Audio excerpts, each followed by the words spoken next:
All right, this is the last session for tonight, so we're going to make it a little bit brief. Lodge officers' responsibilities, yes, you need them. Hey, thanks for coming. First round's on here. Somebody's dropping the gavel, let's go home. All right. Short form, yeah. All right.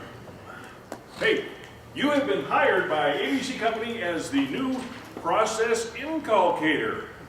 So you go, I'm not quite sure what that is, but you show up Monday morning, show them to your desk, your boss comes by, hands you the company HR manual and a folder, said, okay, here's all your duties. And he turns around, walks out the door and says, I'm going to be gone for a week, I'm on vacation. Just take that sheet, go through the tasks, and he'll go over the reports with you next week. You were talking to my worshipful master, huh? Yeah. You're talking to my boss. So, you go through the HR manual, it takes you about half a day, you finally open that folder with all of your job duties on there. And it tells you, as the inculcator, you contact all the processees. You inculcate the process with them. Answer the questions on the process. Ask for feedback on the process and report the feedback on the report. Okay, as the process inculcator, What are the processes? what are you missing? What's the process? What's the process? How do you do that? You're told, I mean, it's right there. It tells you right there. These are all of your duties. Tells you what to do. Not how to do it. Exactly. Or why. It tells you what to do.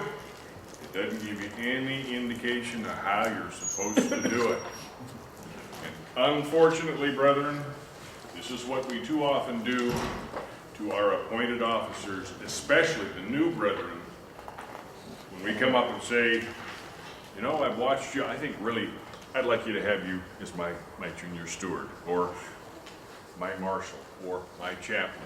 My junior warden. Yeah, no.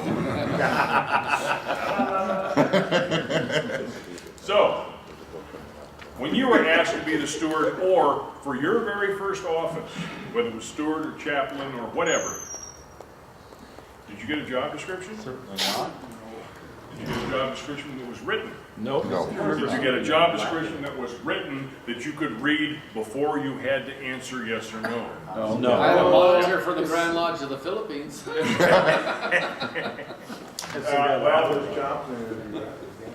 If you are that rare brother who did it include your duties and responsibilities, degree responsibilities, and expectations. Well, the standard work has the installation part, the very back, Yes, it and the does. installing officer Yep. explains it to you. But you know But that you now. don't, Well- well, I know that now. If you're like me, I was a master mason for about 2 days That's why with my before I was asked if I wanted to help out and be junior steward. Wow, I could be an officer? Yeah, I'd love to do that. get shit with you. Let me give you an example of possibly how we should approach this. All right, senior steward, you need to attend all the lodge meetings, of course. You'll be preparing the meals before lodge, hour before the state of meeting and cleaning up after, keeping the steward's fund account. By the way, how many lodges have a steward's fund for dinners? How many lodges have a steward's fund that have a spreadsheet with all of the receipts, the income, and the reported balance? Dynamite, because when the IRS comes to talk to you, Not us, the secretary and the treasurer. that's what they will be looking for. So if you have a steward's fund, you need to document it. It can be in the minutes of the meeting. That's how we have it. As long as it is recorded, that, okay, this is what we took in, this is what we spent, here are the receipts, okay? So, fantastic. All right. Keep on account of the steward's fund, prepare meals for special meetings, know the floor work for opening and closing, and how to properly sign out of the lodge.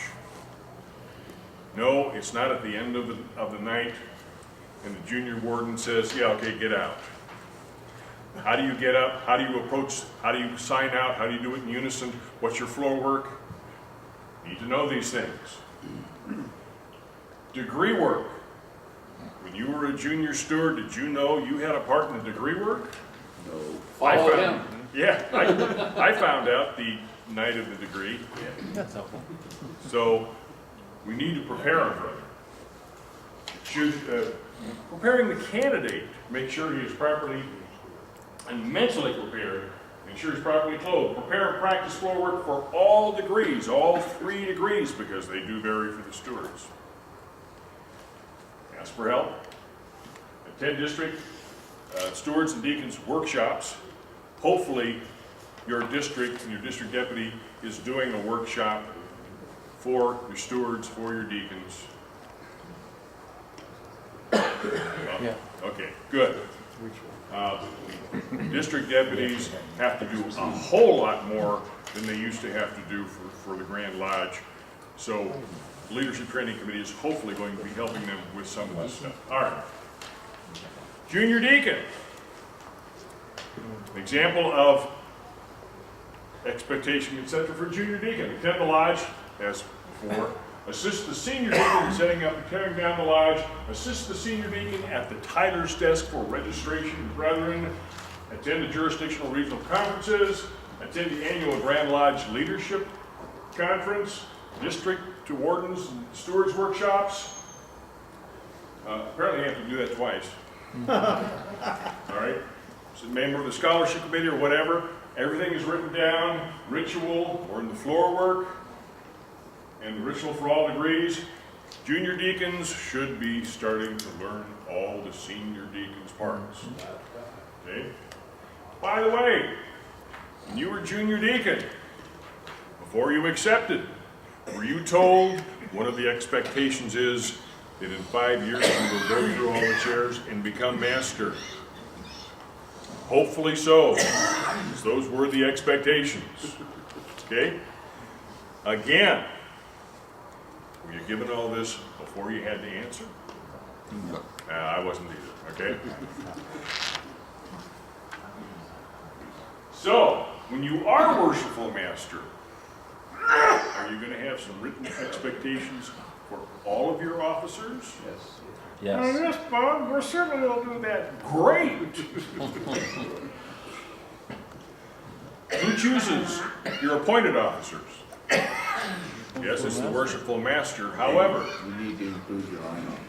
yes, you as a member of the lodge, even if you're not in the line, should have some input on who is going to be an appointed officer. Yeah, the worshipful master will make the final decision, but they're going to be one of your officers as well. Know a brother who wants to be marshal? Let the worshipful master know. Now this brother here really wasn't too excited about any other office except being marshal. You might consider him. Does that brother know he wants to be marshal? Yes, because he told you he wants to be marshal. Okay. Yeah. I just told him I'd fill it. How about a brother the worshipful master is considering restored, and you have heard him say, I'll do anything, but I do not want to be a steward. Yeah, you would. Again, let the worshipful master know. He heard that word steward, and there you are. There you go, yeah. All right. What happens if the worshipful master is considering a brother who is not qualified or not able to fulfill the responsibilities of Your the office? responsibility to let him know, hey, he doesn't want to do it, don't force him. He doesn't want to do it, or by the way, he just doesn't became a know long haul. what it entitles, or what the ritual work is. Yeah. If he doesn't know, He doesn't know, you know. then maybe you need to have a little discussion. He just became a long haul trucker. He's going to be gone 6 months out of the year. Worshipful master wants to make him senior deacon.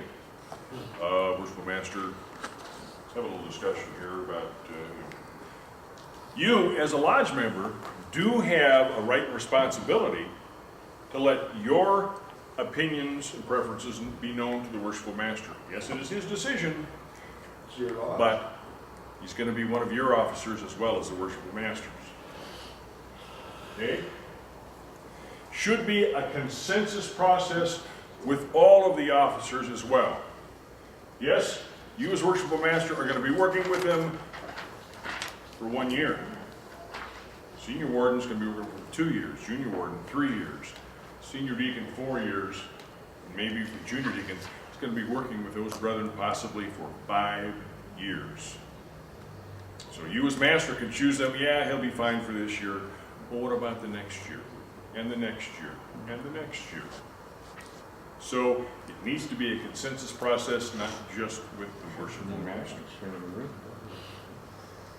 Where do you find all these responsibilities, duties, and expectations?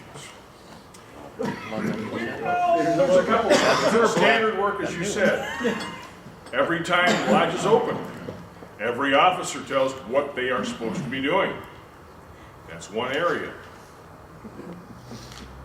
Installation parts. The installation parts will tell you exactly what your duties are. From Tyler all the way up to the worshipful master. You read them, pull them out, it will tell you what your duties are. The new Lodge Officer's Handbook, and let me state again, yes, it really does exist. Yes, it will be out. Yes, it will be published. Can I buy a copy?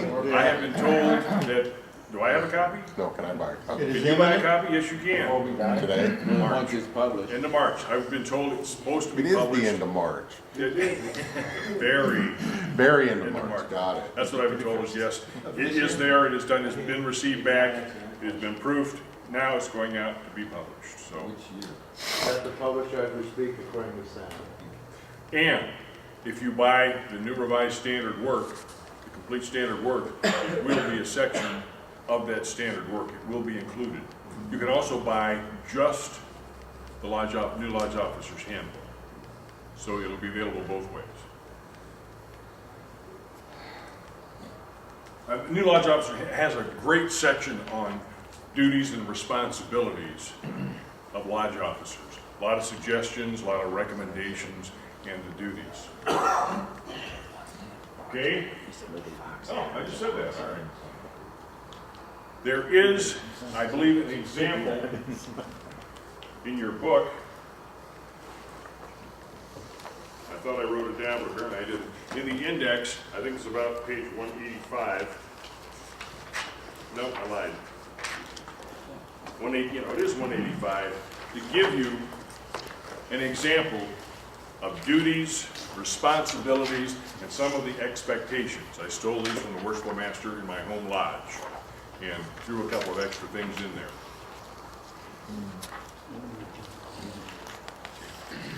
What do you put on there? Okay, obviously, you put the duties for from the installation, from the standard work. If you're going to be worshipful master, you do the duties, your responsibilities, and what are your expectations of each individual office? Not just the responsibilities, but what do you expect your senior warden to do? What do you expect your junior warden? What do you expect your Tyler to do? Not just sit outside the door. He should be assisting the senior deacon and the junior deacon, because he is the Tyler at the Tyler's register before the meeting, making sure every member signs the Tyler's register, every visitor signs out a visitor's card, and he knows what degree on which you are opening. So it's not just sitting out the door and guarding. And he should be sure that everybody who enters the lodge is a. Exactly so. All right? So, all of duties, responsibilities, and expectations, plus your lodge may have some individual practices or individual landmarks that are different from some of the regular practice, as long as it doesn't go against the Masonic code or the standard work. Okay? So you should have those in those duties and responsibilities as well. So, how many of your senior wardens in here? Well, it's too late for you. You're screwed. I'm sorry. No. You got 6 months left. You got 18 months of things to do. What do you do? Delegate. Are you gonna do every single one of those lodge officers' responsibilities so your lodge officers have? No. Medical marijuana. You'll stretch it into 18. Wait a minute. So that you don't care. It's in the lodge budget. There you go. So, delegate, delegate, delegate. There's a couple of templates for you to use. Maybe you have each current officer write out a description of what their duties, responsibilities, and what they feel the upcoming officer should do for expectations.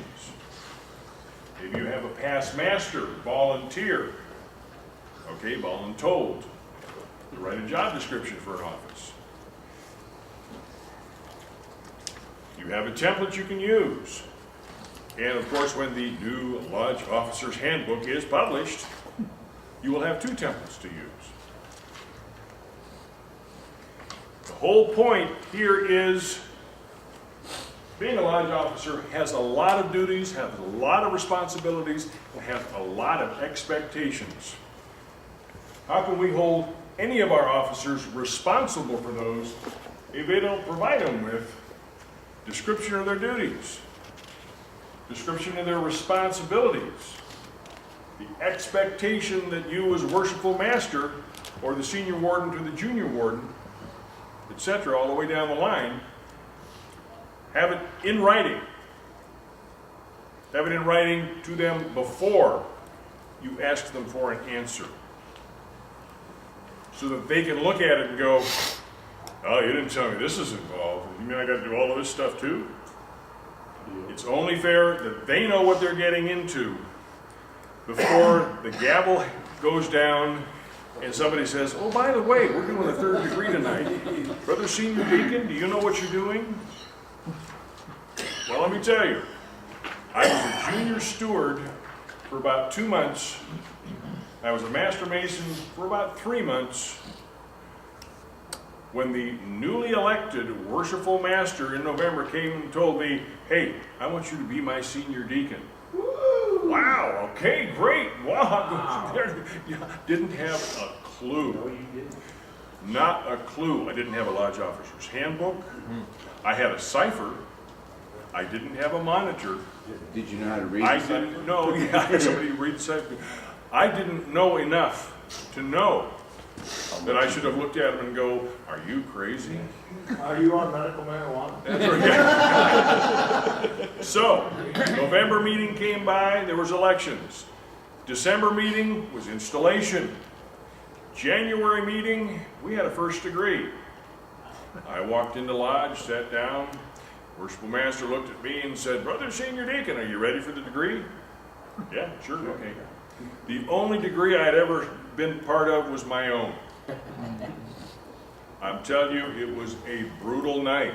It was a brutal night for me, it was a brutal night for the candidate, and it was a brutal night for every past master sitting on the sidelines.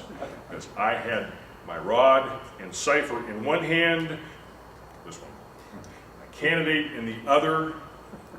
I walked along, tried to read the cipher, was being prompted by every past master on the sidelines. I ran the candidate into the north. I ran the candidate into the pillow. He tripped over the pillow. I ran him into the altar. The poor guy was bruised and battered by the end of the night because He tried to you. that's really, he tried exactly.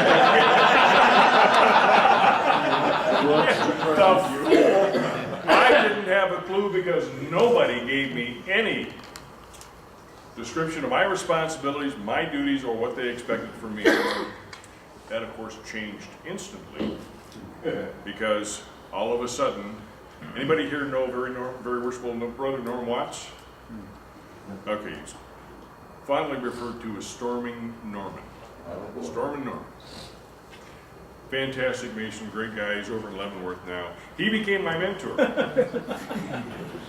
On the spot, huh? Very worshipful, yeah, very worshipful John Henry Williams. Everybody know John Henry Williams? He became my mentor. I had Bob Wallinger, past master. He became my mentor. I had 4 different mentors, all fantastic Masons. All of them scared the crap out of me. So I learned it, but I learned it the hard way. Don't do that to your officers. Don't do that to your upcoming officers. Excuse me. Make sure they have all of these tools to work with. Especially, the thing that we seem to lack is degree participation. Do the stewards know They are expected to prepare the candidate. Take him out to the preparation room and prepare him. How do they prepare him? What do they do? What do they look for? I was just gonna make a comment like that. That's probably, I know my lodge is guilty of sin when they bring the candidates out and the junior warden's like, they're not duly and truly prepared. Go get them aprons. You know. That, yeah, exactly. Well, Yeah. Wrong way. yeah. Well, we do I'm part of what's called the District 2 Ed team. We are the resource team for the district deputy. We go through and do deacons training, stewards training, and one of the things we do is give them a laminated sheet for every degree to put up in the prep room. Yeah, we got all three of them in there. Yeah. So, Yeah, that's a real good idea. yeah, and just keep them there. Okay. Because, I mean, they don't change, there they are. But you need to prepare, especially your appointed officers, for the degree participation they're going to be doing. Junior wardens? How many junior wardens got in here? I'm sure all of you know you have a spoken part in the second degree, fellow craft. Oh, yeah. I didn't know that until it came part where the senior deacon came to my station and planted his staff and said, "Brother Junior Warden." And I'm going, just because you're an elected officer doesn't mean that you know what you're supposed to be doing, especially in degree participation. Oh, I gotta point it this way. The other thing is, make sure you have a mentor to assist, especially your appointed officers, your new brethren who are into appointed officers, be the chaplain, be the marshal, be whoever. You have a new brother says, well, I can be the chaplain, I can do the prayer. Great, does he know he has a part in the third degree? I can be a marshal, I can take, okay. Does he know he has a part in the third degree? Pretty good sized part in the third degree. All of these things you need to make your appointed officers aware of so they can do their duty properly and do their officers' responsibilities properly. Okay? Finally, mentor your upcoming officers.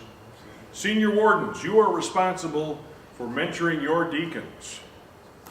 That means you are responsible to help them with their floor work. You are responsible to help them with their degree work. You are responsible to assist them in practices so they can find their marks, do all of their floor work properly. The senior deacon, his part, his spoken part. The junior deacon, his spoken part. Can you advise him when he knocks, when he doesn't knock on the door? You, as a senior warden, should be mentoring your deacons in all of these things. Junior warden, you have the stewards. You should be mentoring those stewards on all the things we talked about. Every time they leave the lodge, do they know how to stand up, do square corners, arrive together at the altar, properly sign out in unison, and retire? And by the way, junior wardens, and I was guilty of this as a junior warden. Is there anything further in the South? Nothing but the release of stewards? Bam, release of stewards, okay, get out. Let's give them the respect that they deserve as an officer of the lodge. Excuse me, I had way too much coffee today. Let's make sure we excuse them. For the senior steward, with the junior steward, please retire from the lodge and prepare refreshment for the brethren. Give them the same courtesy every other officer gets. Okay? My opinion only, but Good opinion. they work hard. If they're doing it right. If they're doing it right, they work hard, that's right. Okay. Mentor the office behind you. Senior wardens, you help the junior warden as well. Junior wardens, you help not only the deacons, pardon me, junior wardens help the stewards. Maybe you should be helping the chaplain and the marshal. If you do this, the first thing you will notice is nothing. It takes time and mentoring to raise that lodge up. But you will notice after a period of time, you have a much stronger line behind you. You have Masons who have some knowledge in the ritual and are much more enthusiastic about being in lodge. And you will have an upcoming line that will raise your lodge up to be stronger and better. Do you have a question? You also create some loyalty to you if you've helped them. I suppose never helped me. No, absolutely right. You helped them. At least it's supposed to work that way. Oh, okay. No, and that is correct. Well, you as an officer, that's one of your duties. You're supposed to be helping, excuse me, those behind you. Because that is, in fact, helping the lodge become a better lodge. All right? Remember, you need to pass it on, pay it forward. The more you can help your upcoming line, the easier a lodge is going to have in the future. Brethren, oh, I didn't do that. I'd like to thank you again for your attention and your being here this weekend. It means a lot to us as the staff. We learn probably as much, if not more, than you do at these sessions, because you ask us those questions and we go, oh, never thought about that one. Write it down. So thank you again. We're done for the night. Appreciate your coming. So have a good evening. We'll see you.